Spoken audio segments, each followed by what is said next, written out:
Hello friends, so this is the weekly price chart of NEGG stock or Newegg Commerce INC, and the reason for looking at this particular stock is the fresh breakout which is happening once again, because the stock has already broken out and then it hits by a huge amount of volatility and then it started correcting. And right now if you are looking at the current price positioning of NEGG, you can clearly see that this particular stock is breaking out once again.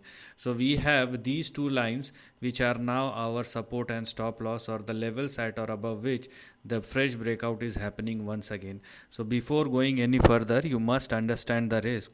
So we first of all have 45 as our support and we have 30 on the downside as far as the stop loss is concerned. So make sure that you are not going below both the support and the stop loss, otherwise downside may resume once again.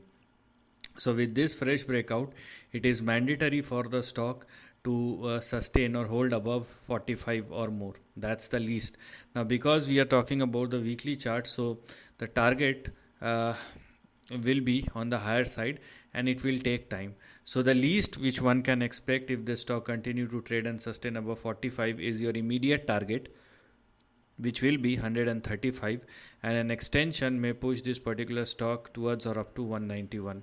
So if NEGG continue to trade and sustain above both 30 and 45, then this highlighted section is something which is active, and that is what you need to look at moving forward. Now if you want to go beyond 190 or more, then that requires another breakout, because technically if you go for the long term, the stock after 190 can even stretch towards 460 or even towards $1,600. So these are some massive targets, or these are multi-year targets, even if the stock move towards that. So it's going to take time. So right now what is active is only this highlighted section and that is what you need to look at. Meanwhile, please understand the risk, because the volatility is extremely high. So don't go below the support and the stop loss. So this is the end of the video. Thanks for watching.